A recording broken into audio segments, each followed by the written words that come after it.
What kind of hands do you have where you have to use your hands on a longer beat? Do you feel that's true? And if you have to use your hands, how do you think it'll go?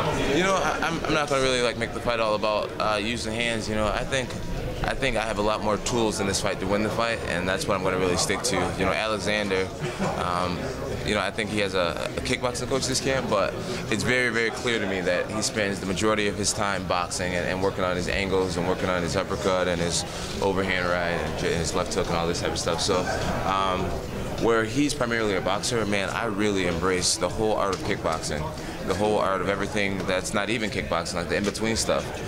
So, I mean, I'm not going to go out there. I'm not going to say that I'm going to try to box him the whole time. I'm going to kickbox him. I'm going to be like water. I'm going to do all types of unpredictable spinning elbows, flying knees, shots, fake shots, all types of stuff. So, I mean, he really needs to be on his game. Jon Jones, how do you get in shape for one of these fights? The way I get in shape is just, it's just, well, I'll take this thing off. The way I get in shape is just to, you know, I do like CrossFit training kind of, you know, I do like swimming, mountain running, sprints, weightlifting, do a lot of football drills, wrestling, jiu-jitsu, I mean, you name it. I really take pride in my training. Does it ever get tiring to be world champion? No, definitely not. Never tiring at all, man. It's a great honor, and to be the best in the world, that's something, and to travel to different countries and know that you're the champion of the world, it's like, it's one of the coolest feelings that a young man can ask for. I know, right? Both show. Jon, you have a variety of weapons. When you're in the cage, do you have sort of things you think you're going to use when you go in, or is it kind of more organic? It just happens? Well, I definitely have a strategy, and I've trained more tactics than others to carry out that strategy. But a lot of it's organic, a lot of it's improv. Can you talk, you know, before you were talking about Alex's boxing, and you were praising his boxing, but on the conference call the other day, you were kind of dissing his footwork. So it seems like that, you know, you said, look at his footwork, and his footwork isn't that great. And I'm just wondering, like, it sounds like two different things that you're saying there. Yeah, well, I guess before I looked at his boxing, I just kind of looked at it the way everybody else looked at it, like, wow, that's pretty good. But as you get deep into studying, you enhance your knowledge of what boxing is and what proper footwork is and technique is. You realize that, you know, compared to a lot of these elite level boxers, I'm not fighting a former world boxing champion. I'm fighting a guy who throws punches. Alexander's boxing defense, I've said it a lot of times now, is not that good. And I mean, if he was the best boxer, he would have the total package when it comes to boxing, and he doesn't. He's a good puncher. He has pretty good footwork. Not a great boxer. Did you ever consider boxing? I mean, you know, given your size and everything. Yeah, definitely. I've been thinking about boxing a lot lately, but that's in the future. Speaking of boxing, a lot was made about what Floyd Mayweather was making in the fight. Like a video you guys do. You talk about what you're making for this fight? No, I tend not to. That was smart. I tend not to. What about the fact that he makes that much money? You give that much thought? Are you the same thing? No, I'm not even close to that. But, you know, I'm grateful. I never thought that I would end up in the position that I am today. And it's nowhere near Floyd Mayweather, but I'm not going to judge my happiness over somebody else's financial situation. You think you're rewarded enough for how popular you are? Yeah, I think I'm really happy with what I get paid and what I think the top guys in the UFC get paid. Obviously, it's really not on the scale of a lot of other professional athletes. But with that being said, there's a lot of athletes that get paid a lot less than we do as well. So I'm grateful for where we're at. I know Dana White knows that, you know, the fighters could be upgraded a little bit, especially his top level guys, and that maybe he'll put thought into that and move in that direction in the future. Jon, are you by any chance looking forward to seeing my grandmother again? I would love to see your grandmother again. And how was her birthday? Fantastic, and she's only coming to see you. I think there's something going on between the two of you. Well, let her know I'm in room 708, and maybe I'll talk to her after the fight. This is one of the first times that you've faced a fighter who's taller than you, just physically as large as he is. How does that translate in terms of training and preparation? What kind of differences? You know, it hasn't made too much of a difference. One way that has helped me is I know what I'm susceptible to being such a tall guy, and I've kind of like I'm kind of playing the devil's advocate here, and I'm thinking, well, with me and my body frame, what type of moves am I open for?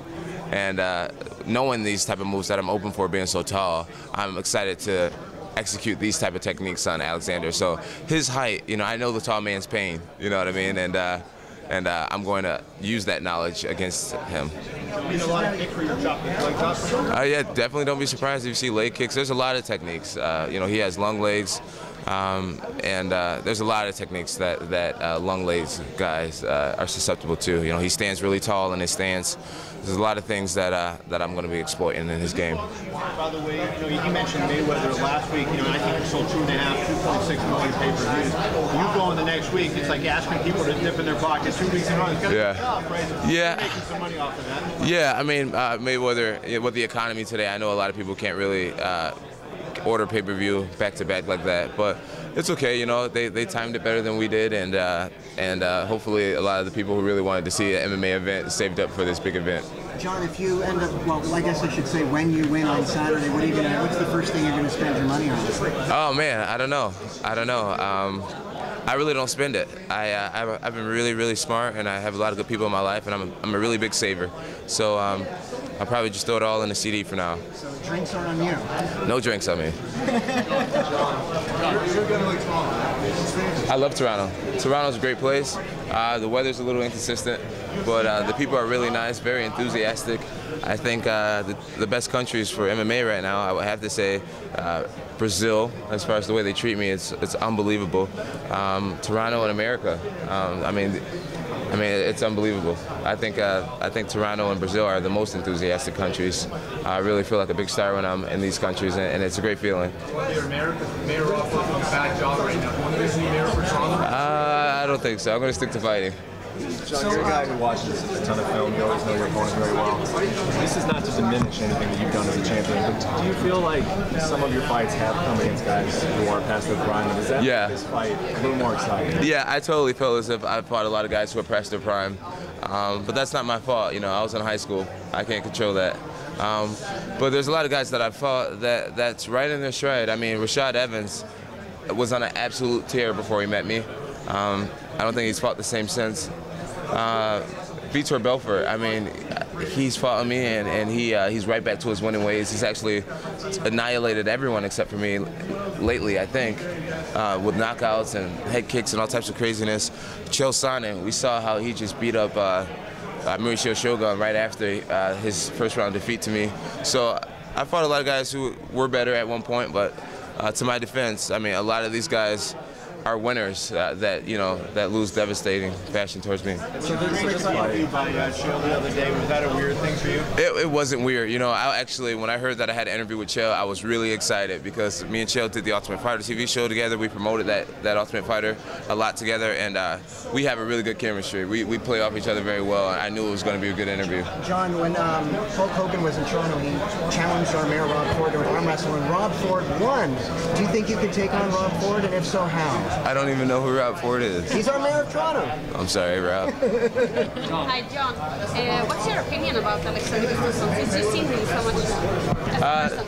You know, I don't really know. I think he's a young guy. I think he's excited to be in this situation. So am I.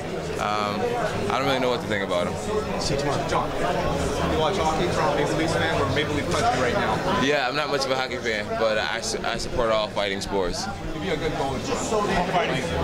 Oh yeah, it'd be fun. Sorry if I missed this earlier, if someone asked it, but obviously the big news today of the Gatorade bottle here. Kind of talk about that. How important is that for you, that sponsorship? What does it mean for your career? Dude, it's such a great pleasure to be sponsored by Gatorade. You know, I don't know if you guys realize or not, but I've set my goals to a lot of things, and I made them public. Like if you go back and you look it up, you'll see that I mentioned Gatorade years ago. One thing that a lot of people have never realized as well is that at every post-fight conference, over the last, 4 years, I've always made sure I had a Gatorade next to whatever drink they had up there on the podium. And it was for a reason. You know, I always had a dream to be sponsored by Gatorade. I always had a dream to be sponsored by Nike, and it finally came true. So it's just like, I feel like I'm like a walking testament of like belief and goal setting and just striving to do everything in your power to make it happen. It's like the law of attraction. You know, I'm a big fan of the law of attraction. And I feel like I attracted this Gatorade deal to my life. And I mean, I'm so grateful. I mean, to be aligned with Nike and Gatorade, they're two of the elite companies for an athlete to be sponsored by, and that's what I want for my brand. That's what I want for the MMA as a whole, to be, you know, big sponsors. You know, like Fortune 500 companies, the companies that endorse the NFL and the NBA, I want them to be in MMA, and I want to be the guy to bring them all to the table so that the deals get bigger and brighter for the future for all of us. So just so grateful to break down another wall. Jon, Alexander Gustafsson is one of the first fighters that you've faced who, aside from Chael Sonnen, who isn't a champion, who isn't a veteran, he's a young up-and-coming guy. What kind of differences does that make, or does it make a difference at all? I don't think it makes a difference at all, to be honest with you. I don't think it makes a difference at all when it comes down to the fight. You know, I trained extremely hard. I heard Alexander say this is the most motivated I've ever been, and I'm just really blessed to not have motivation issues at all. I mean, I think his UFC debut should have been the most motivated he's ever been. He also spoke about how he wants us more than It's not true. It's not true. If Alexander was meant to do something amazing, he would have done it already. He's been fighting a lot longer than I have been fighting, and I've surpassed him in a big way. He lost to Phil Davis. I haven't lost to anybody. So if he wants it more than me, it would have shown already in his history.